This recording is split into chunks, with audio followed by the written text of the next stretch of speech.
When football fans tuned in to see the Los Angeles Rams play the Oakland Raiders on ESPN on Monday, they were to be greeted by a new Monday Night Football crew. After John Gruden left to return to coaching, ESPN executives opted for a radical makeover, selecting Joe Tessitore and Jason Witten as the lead announcers. This is just one of the many high-visibility changes to take place at ESPN since Jimmy Pitaro was named the company's president in March.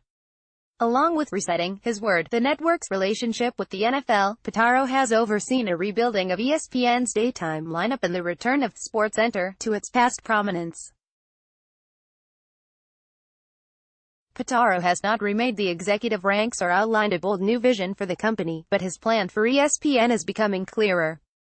His ESPN is a network in lockstep with the NFL, still the most popular sports league in the country.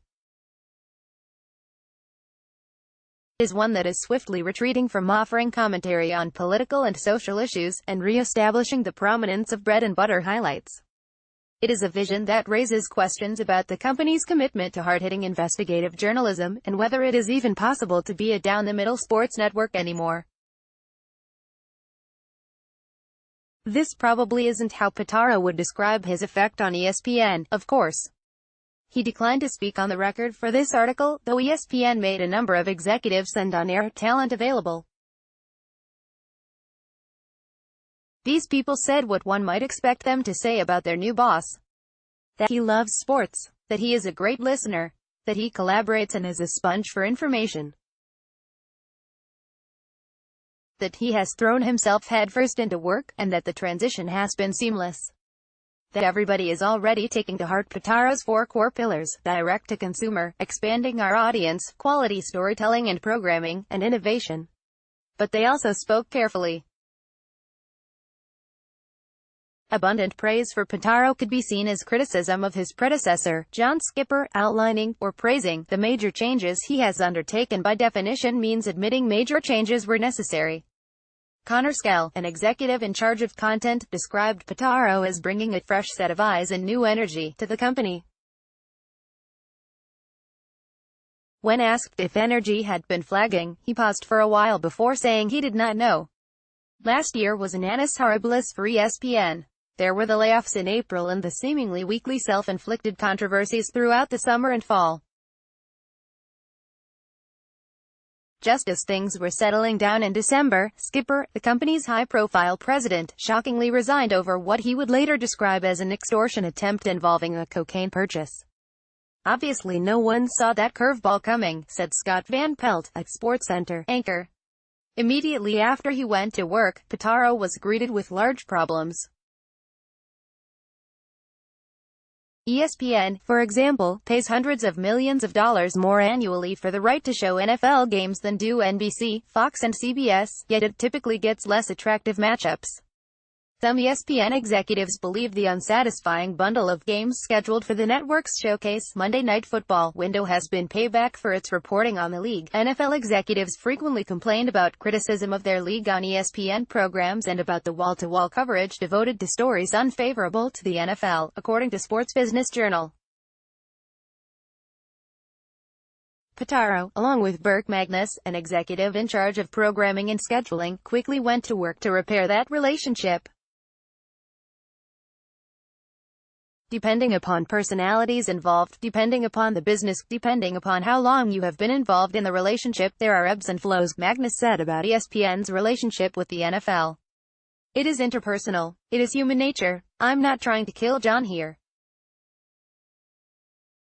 It's not like he didn't recognize the importance of the NFL. But what will really please the NFL is not frequent meetings or social outings with top ESPN executives, but a reduction in criticism of the league. And under Pitaro, ESPN certainly seems to be doing its part. Mel Hill, who was suspended by ESPN for suggesting fans boycott sponsors of the Dallas Cowboys last fall, is leaving the company. Michelle Beadle, an outspoken critic of how the NFL handles domestic violence cases, was removed as one of the 3 hosts of the uneven morning show, Get Up. The change come one day after Beadle said she didn't watch football as part of a segment about Urban Meyer. And as part of a shake-up of daytime programming, Sports Nation, which was co-hosted by one of ESPN's most outspoken on-air personalities on social issues, LZ Granderson, was cancelled, and High Noon, a new show hosted by Bomani Jones and Pablo Torre, who delight in discussing issues of race and politics, was reduced from 60 minutes to 30 and had its time slot changed. All told, that is 5 of ESPN's strongest voices on the vexing intersection of sports, politics and race, a conversation that Skipper had encouraged, who won't be seen speaking about these topics as much, or at all, this football season. ESPN asserted that the changes were all unique situations, and that lumping them together created a misleading narrative. Hill and ESPN have been negotiating a mutual departure for months. Beadle left Get Up to host a new post-game basketball show in addition to her NBA Countdown responsibilities. Sports Nation had run its course, network executives concluded, and they contend High Noon will thrive as a tighter show in a block with similar programming. All of these changes have opened the door for SportsCenter, which was often seen as an intractable problem under Skipper, to re-emerge. The distinctive SportsCenter that Hill hosted at 6 p.m. along with Michael Smith has taken a turn toward the traditional under its new hosts. Smith, after going public with his frustrations about the way he and Hill were managed, left the show in March. In addition to losing Beadle, Get Up lost an hour to a 7 a.m. SportsCenter, and the cancellation of Sports Nation, and the slimmed-down High Noon opened up a spot for a noon SportsCenter, highlights, news and information. That's the fabric of what this company was built on, and we are incredibly proud of the SportsCenter offering and the work being done, Scal said. SportsCenter will soon be a part of live game coverage. Adjusting the daytime mix of programming and changing hosts may be a case of rearranging the deck chairs on a foundering ship, though, if Pitaro cannot come up with solutions to the overarching problems ESPN is facing.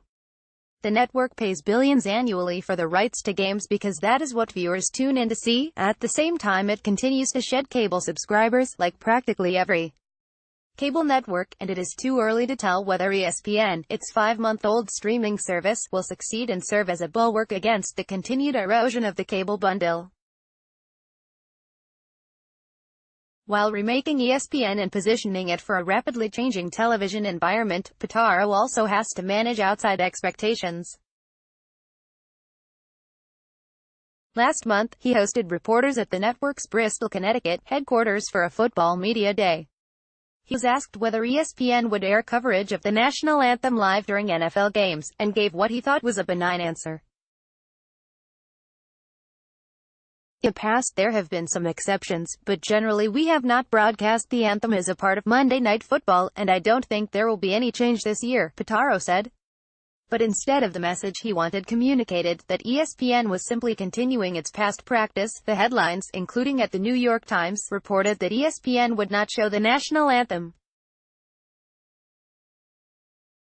A few days later, President Donald Trump criticized ESPN at a rally. He has even sent out fundraising emails off the company. Pitaro said something he believed was straightforward, and he got burned. It was a stark example of how many eyes, including Trump's, are on ESPN, and how every decision the company makes is dissected. That's just the reality of the culture that we live in now, said Stephanie Drewley, an executive in charge of production. I think for that reason it feels like we are more under a microscope, though we are not any different than we have been.